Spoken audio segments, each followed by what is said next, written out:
अच्छा, अब ये मई 2019 3/2 सवाल पढ़ लेते हैं। सबसे पहले वो क्या कह रहा है।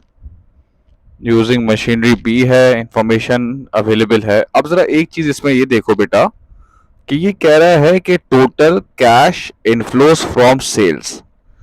इसका मतलब है कि ये सारी की सारी कैश सेल्स हैं। सारी की सारी क्या सेल्स हैं बेटा?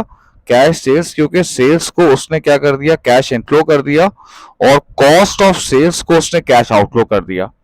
सही है ना? इसका मतलब है सारी ही ट्रांजैक्शन कैश पर हो रही है। तो इसका मतलब क्या है, सेल्स को मैं इनफ्लो कह देता हूं और कॉस्ट ऑफ सेल्स को मैं आउटफ्लो कह देता हूं। वरना नॉर्मली ऐसा नहीं होता है, क्योंकि ट्रांजैक्शन क्रेडिट पर ही होती हैं। तो सबसे पहले ये रहा सेल्स। सेल्स को हम क्या कहते हैं भाई, क्या कह सकते हैं इसमें? इनफ्लो। और कॉस्ट ऑफ सेल्स को हम कहेंगे यहां पे आउटफ्लो। ठीक है भाई।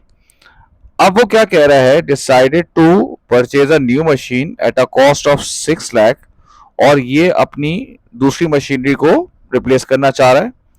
न्यू मशीनरी की यूजफुल लाइफ है 3 साल और रेजिडुअल वैल्यू नहीं है। उसकी वजह से ये होगा भाई, क्या होगा? Each year sales will be 5% more than the sales in the previous year. बिल्कुल ठीक है, हर साल बढ़ी है। और gross margin will increase by 2%, और ये फिर कांस्टेंट रहेगा, और मशीन की मेंटेनेंस कॉस्ट दी हुई है। अब जरा देखते हैं बेटा, इनफ्लो की जब हम बात करते हैं ना, इनफ्लो की, तो कितने साल हैं आपके पास? 3 साल है। पहला साल आपकी जो सेल्स है उसने क्या बोला है कि सारी जो सेल्स है आपकी वो कितने परसेंट से बढ़ रही है? वो 5% से बढ़ रही है, तो 1.05। ठीक है बेटा, ये आ गया 840,000। फिर आपकी जो सेल्स है ना वो आपकी हर साल, अब मैं इसको 3 जीरो ले लेता हूं, 5% से बढ़ रही है, तो ये मैंने बढ़ा दिया है 882,000। और तीसरे साल भी आपने इसको 5% से बढ़ा दिया है 926,100। तो ये इनफ्लो हो गई। अब आउटफ्लो क्या कह रहा है? देखो, आउटफ्लो जो है, जो आपकी कॉस्ट है, बराबर, अब हमें वो निकालनी है। अब इसने वो नहीं दी है। इसने क्या कर दिया, आपको ग्रॉस प्रॉफिट मार्जिन दे दिया। और वो भी आपको कैसे दिया है कि जितना भी पहले का ग्रॉस प्रॉफिट है उसको 2% ज्यादा कर देंगे। अगर 30% है तो 32 होगा, 40 है तो 42 हो जाएगा। तो इस चीज के लिए मुझे gross profit margin net cash flow यानी कि देखना पड़ेगा। ये बात आपको समझ में आई कि मैंने ग्रॉस प्रॉफिट को नेट कैश फ्लो कह दिया? क्लियर हुई बात? देखो, ये लिखा हुआ है इनफ्लो, ये रहा इनफ्लो, और उसने कॉस्ट ऑफ सेल्स को बोला है आउटफ्लो। जाहिर सी बात है, जब इनफ्लो में से आउटफ्लो निकलता है तो मेरे पास आता है नेट कैश फ्लो, जो कि ग्रॉस प्रॉफिट भी मैं इस सवाल में कह सकता हूं। तो उसने कहा है कि पिछले से बढ़ गया, तो पिछले की भाई सबसे पहली बात है, सेल्स कितनी थी? 800। कॉस्ट कितनी थी? 416। तो आपका ग्रॉस प्रॉफिट कितना आ रहा था? ग्रॉस प्रॉफिट आपका आ रहा था 384,000।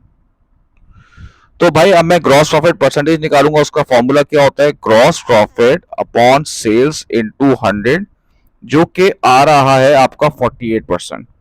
और ये क्या कह रहा है? ग्रॉस प्रॉफिट यानी कि नेट कैश फ्लो आपका 2% से बढ़ गया, तो इसका मतलब है कितना हो गया? 50% हो गया। बराबर बात समझ में आती है आपको? Gross profit is equals to, इस सवाल में नेट कैश फ्लो है। क्लियर? तो इसका मतलब क्या है? नेट कैश फ्लो हमारा कितने परसेंट है? यहां पे क्या कह रहा है? ये gross profit increase by 2%, and this gross profit remain constant. यानी कि पिछले साल का कितना था, पिछले जो मशीनरी थी उसका कितना था? 48%। नई मशीनरी लेंगे तो 2% से बढ़ जाएगा। ग्रॉस प्रॉफिट इस सवाल में बेटा नेट कैश फ्लो है, तो कितना है बेटा? 50%। और उसने कहा ये कांस्टेंट रहेगा, 4,20,000। इसका 50% 441,000। इसका 50% 463,050। बात समझ में आती है बेटा? क्या हुआ है? उसने हमें सेल्स को इनफ्लो कहा है, कॉस्ट ऑफ सेल्स को आउटफ्लो कहा है। तो ऑब्वियस सी बात है, जो ग्रॉस प्रॉफिट होगा वो नेट कैश फ्लो हो जाएगा।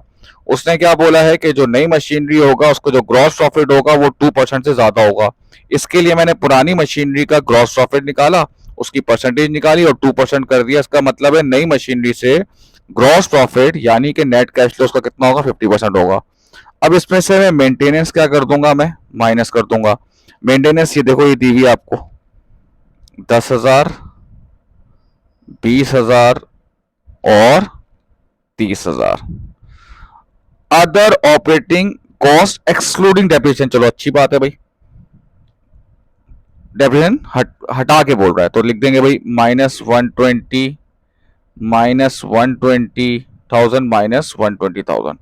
अब नेट कैश फ्लो जो आपके पास आ रहा है, इसमें हम मजीद जो आउटफ्लो है उसको माइनस करेंगे ताकि हमारे पास फाइनल जो है वो नेट कैश फ्लो आपके पास आ जाए, जो कि कितना आ रहा है 290,000, ईयर 2 301,000 और ईयर 3 का आ रहा है 313,500। ठीक है भाई, ये आ गया नेट कैश फ्लो। इसमें मजीद हम एक्सपेंस को, आउटफ्लो को माइनस करेंगे तो ये आपके पास फाइनल नेट कैश फ्लो आ गया। अब हम देखते हैं भाई इसका क्या निकालना होगा आपको। इसका आपको निकालना है पे बैक पीरियड। ठीक है भाई, अब चीजें आसान आ जाती हैं जब नेट कैश फ्लो हो जाता है तो सब चीजें हमारे पास आसान हो जाती हैं। ईयर 0 में कितना है भाई, कितने की मशीनरी है हमारे पास, 6 लाख की है। कितने की है बेटा, 6 लाख की है। ईयर 1 का नेट कैश फ्लो है 290, ईयर 2 का है 301 और ईयर 3 का है 313,050। अब 3 जीरो लेने पड़ेंगे। ठीक है भाई, तो ये आपका 6 लाख आ गया। 6 लाख में से आपको बेटा कितना मिल गया, 2,90,000 मिल गया। तो अभी कितना लगा हुआ है, अभी लगा हुआ है 3,10,000। 3,10,000 में से कितना मिल गया आपको, 3,01,000 मिल गया। तो अभी 9,000 मिला हुआ है। 9,000 में से कितना मिल गया, 3,130। इसका मतलब है ये मैं चला गया पॉजिटिव पे, तो मैं एक लाइन इस तरह से बना देता हूं। इसका मतलब है 2 से 3 साल के बीच में आपकी इन्वेस्टमेंट रिकवर हुई है। तो 2 ईयर करूंगा मैं, 9,000 करूंगा मैं, इस तरह से होता है। हाँ, 3,130,50 करूंगा मैं और मल्टीप्लाई बाय 365 डेज। ठीक है, तो 2 ईयर 11 डेज में आपकी इन्वेस्टमेंट क्या हो रही है, रिकवर हो रही है। उसके बाद वो आपसे कह रहा है ARR निकालो। ARR का फॉर्मूला क्या है, average accounting profit divided by average investment into 100। अब एवरेज प्रॉफिट चाहिए भाई, पहले तो मैं सारे प्रॉफिट को जमा कर लेता हूं। 2,90,000 एक प्रॉफिट है, 301,000 ये भी एक प्रॉफिट है, प्लस 313,050 प्रॉफिट है। जब मैं तीनों को प्लस करूंगा तो मेरे पास टोटल प्रॉफिट आएगा और मुझे चाहिए एवरेज। तो मैं डिवाइडेड बाय 3 कर दूंगा क्योंकि 3 साल का प्रोजेक्ट है। अगर 4 साल होता तो डिवाइड बाय 4 करता। तो ये आपके पास आ रहा है एवरेज 301,350। इसको हम कहते हैं एवरेज प्रॉफिट। लेकिन मुझे चाहिए होता है अकाउंटिंग प्रॉफिट, तो मैं इसमें से डेप्रिसिएशन का माइनस करूंगा क्योंकि डेप्रिसिएशन एक अकाउंटिंग टर्मिनोलॉजी है। उसका फॉर्मूला क्या है, एसेट की cost divided by estimated life. तो ये आ रहा है आपके पास 2 लाख, 101,350।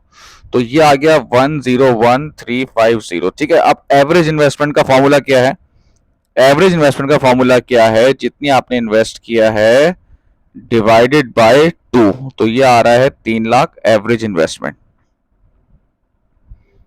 मल्टीप्लाई बाय 100 तो ये 33.78%। ठीक है बेटा, उसके बाद वो आपसे पूछ रहा है एनपीवी। एनपीवी में आपको पता है सिंपल होता है भाई, सिंपल आप मल्टीप्लाई करेंगे। ये देखें, ये देखें, नेट कैश फ्लो से आप डिस्काउंट को मल्टीप्लाई करेंगे।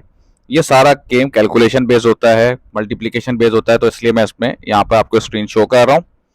इन तीनों को प्लस करेंगे, इसको माइनस करेंगे, तो ये पॉजिटिव एनपीवी आपके पास आ गई।